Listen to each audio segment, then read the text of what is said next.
శాస్త్ర విజ్ఞానం అభివృద్ధి చెందిన మనకు అంతిమంగా కష్టం వచ్చినప్పుడు మనం ఒక విశ్వాసం మీద నమ్మకం పెట్టుకొని ముందుకు పోతాం. విశ్వాసం ఉంటుంది. ఆ విశ్వాసమే ఇవాళ మనం మొక్కేటువంటి దేవుడు. మన కరోనా వచ్చినప్పుడు చాలామంది అంతకుముందు విర్రవిగేది మనిషి అంటాడు. రాకెట్ సైన్స్ యుగం ఇది, జీనోమ్ యుగం ఇది. మనిషి అనేవాడు మొత్తం ప్రకృతినే శాసించగలిగే స్థాయికి ఎదిగిండు. వర్షం పడాలంటే పడుతుంది, వద్దంటే ఊకుంటుందనే స్థాయికి వచ్చిందని చెప్పి అనుకున్నాం.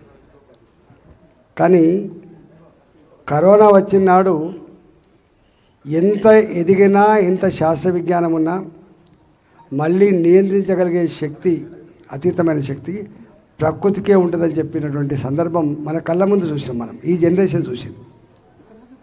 అందువల్ల భారతీయ జనతా పార్టీ రాముని పేరు చెప్పుకొని పోతుంది అని చెప్పి అయితే మాట్లాడతారో, అవును బాధ్యత చెప్పుంటుంది రాముని పేరు. ఎందుకు? 500 ఏళ్ల క్రితం కోల్పోయినా, 500 ఏళ్ల క్రితం కోల్పోయినా ఏ అయోధ్యలో ఆ రామాలయం కావాలని 100 మంది తమ ప్రాణాలను బలిచ్చిండ్రు.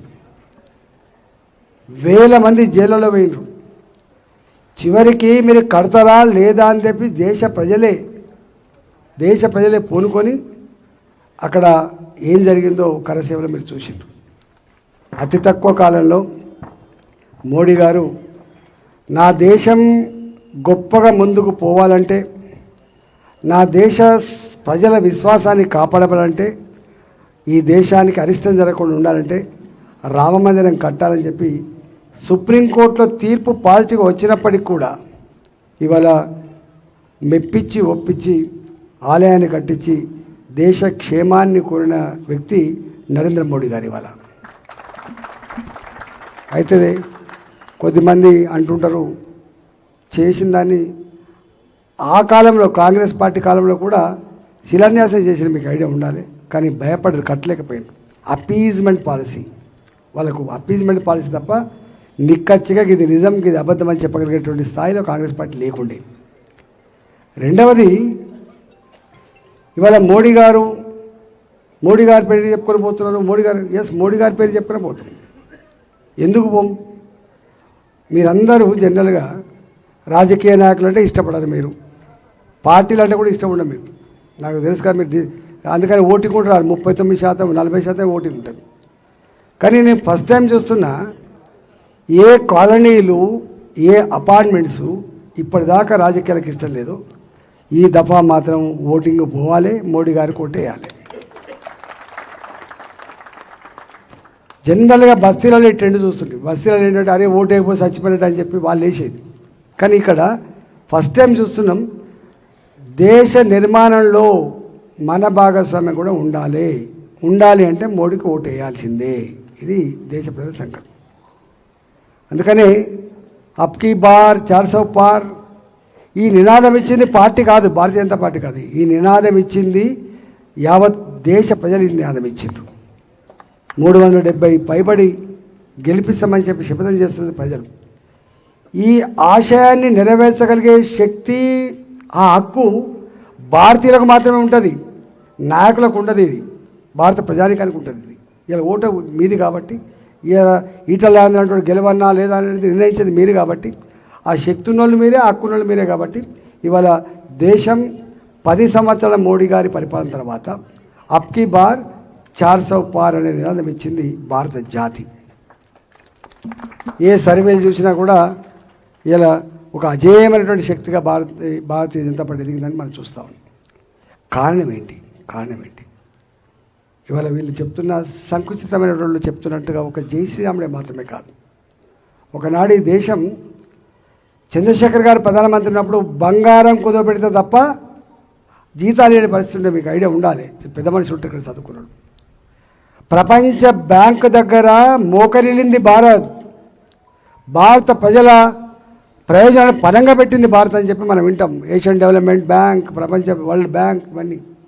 కానీ వాళ్ళ ఎక్కడ ఈ 10 సంవత్సరాల కాలంలో ఏ ప్రపంచ బ్యాంక్ దగ్గర మోకరిల్లకుండా కరోనా వచ్చి ప్రపంచమంతా ఆర్థిక మాంద్యంలో కూరుకుపోయినప్పటికీ కూడా, రెసిషన్ ఉన్నప్పటికీ కూడా ఇవాళ అంతో ఇంతో గ్రోత్ రేటుతో 11వ ఆర్థిక వ్యవస్థకున్న భారత్ 5వ ఆర్థిక వ్యవస్థ ఎదిగింది మోడీ గారి పీరియడ్లో. ఇవాళ మోడీ గారి పీరియడ్లో.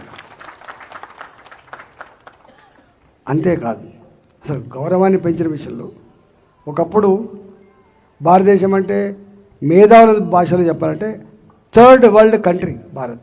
థర్డ్ వరల్డ్ కంట్రీ అంటే పేద దేశాల సరసన ఉన్న దేశం ఇది. ఫస్ట్ వరల్డ్ కంట్రీ అంటే అమెరికా, రష్యా లాంటిది. సెకండ్ వరల్డ్ కంట్రీస్ అంటే యూరోప్ లాంటి దేశాలు అవన్నీ. కానీ థర్డ్ వరల్డ్ కంట్రీ అంటే పాకిస్తాన్, బంగ్లాదేశ్, భారత్ ఉండేది. అట్లాంటి భారత్ ఇవాళ, అట్లాంటి భారత్ భయపడకుండా బతికే భారత్ ఇవాళ. మీకు తెలుసా, మనం గొప్పగా ప్రేమించే మహనీయుడు అబ్దుల్ కలాం. అబ్దుల్ కలాం అమెరికాకు పోతే అవమానపరిచాడు. మోడీ గారికి వీసా ఇవ్వమంటే రిజెక్ట్ చేసింది అమెరికా. కానీ ఇవాళ అదే మోడీ గారిని అమెరికా రెడ్ కార్పెట్తో స్వాగతం పలికి వాళ్ళ పార్లమెంట్లో మాట్లాడుతున్నప్పుడు వాళ్ళ సెనేటర్లు లేచి సప్పట్లు కొట్టి జై మోడీ అంటున్నది ఇక్కడ కాదు, జై మోడీ అంటున్నది అమెరికన్ పార్లమెంట్లో. That is Bharat today. చాలామంది విజ్ఞులు ఉంటారు ఇక్కడ. ప్రపంచం ఎప్పుడైనా 2 ధృవాలుగా ఉంటుంది.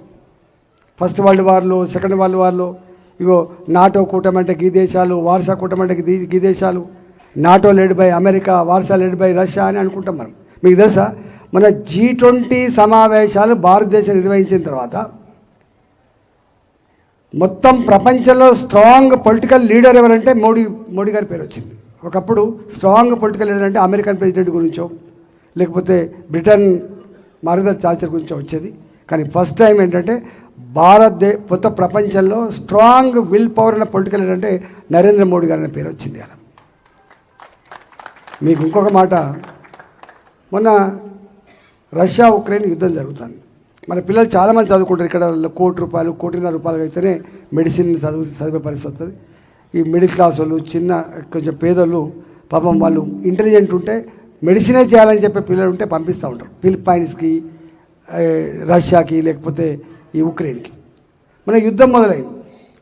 యుద్ధం మొదలైతే పేరెంట్స్కి వాళ్ళు మెసేజ్ పెట్టిండ్రు పిల్లలు, అమ్మ మేము చచ్చిపోయేటట్టున్నాం, మా ముందు నుంచే మిసైళ్ళు పడుతున్నాయి, మా ముందే సైన్యం పోతుంది, యుద్ధ టాంకులు పోతున్నాయని చెప్పితే వెంటనే స్పందించిన మోడీ. యుద్ధంలో దయాదాక్షిణ్యం ఉండదు, ఎవరి మాట ఉండదు. అలాంటిది మొట్టమొదటిసారిగా ఒక రష్యా, ఒక ఉక్రెయిన్ మధ్య యుద్ధం జరుగుతుంటే యుద్ధాన్ని ఆపించి పిల్లల్ని, దేశాన్ని తీసుకొచ్చి తల్లిదండ్రులకు అప్పచెప్పిన ఘనత ఎవరు దక్కింది? మోడీ గారికి దక్కింది. మన ఫ్లైట్లు పంపించి, మన జెండా కట్టించి. ఇవాళ నేను చాలామంది యూత్ నేను అడుగుతూ ఉంటా, ఏంది మీరు ఎందుకు మోడీకి ఇంత అట్రాక్ట్ అవుతుందంటే, మోడీ మా తాత, కానీ ఆలోచనలు మాత్రం మా 25 సంవత్సరాల యువకుల్లాగా ఆలోచిస్తాడు మోడీ గారిని చెప్పడానికి ఇది ఒక పెద్ద ఉదంతం. వాళ్ళు ఇంకొక దాన్ని ఇష్టపడతారు. మాతృదేశం కాపాడే క్రమంలో మన సైనికులు ఎంత ప్రాణత్యాగం చేస్తారో మీకు తెలుసు. మొన్న ప్రతీకారం అంటే మా దేశం వైపు కన్నెత్తి చూడాలని చెప్పి గుణపాఠం చెప్పడానికి మనలు పోయింది. అందులో అభినందన్ అంటే దొరికిపోయింది పాకిస్తాన్కి. అభినందన్ దొరికిపోయింది. ఎట్లా కొట్టిండ్రు, ఎట్లా హింస పెట్టిండ్రు, ఎట్లా సంపదానం చేస్తే 24 అవర్స్లో చెప్పిండు, 24 గంటలు టైం ఇస్తున్నా బిడ్డ, మా అభినందన్ ఒంటరివాడు కాదు, మా అభినందన్ కోసం 140 కోట్ల ప్రజలు వేడి చేస్తున్నారు, పంపకపోతే నీ సంగతిని చూస్తా అని చెప్తే 24 అవర్స్లో అభినందన్ మన దేశానికి వచ్చాడు. That is Modi. ఇప్పుడు ఆపరేషన్ లేకుండానే మోకాళ్లకు ప్లాస్మా ట్రీట్మెంట్. మీ ఆర్థోపెటిక్ సమస్యలన్నిటికీ రోబోటిక్ టెక్నాలజీ ద్వారా తక్కువ ఖర్చుతో శాశ్వత పరిష్కారం. ఫ్రీ కన్సల్టేషన్, ప్రతి ట్రీట్మెంట్ పై 20% డిస్కౌంట్. ఈ ఆఫర్ కొద్ది రోజులు మాత్రమే. త్వరపడండి. V9 hospitals 9281465842.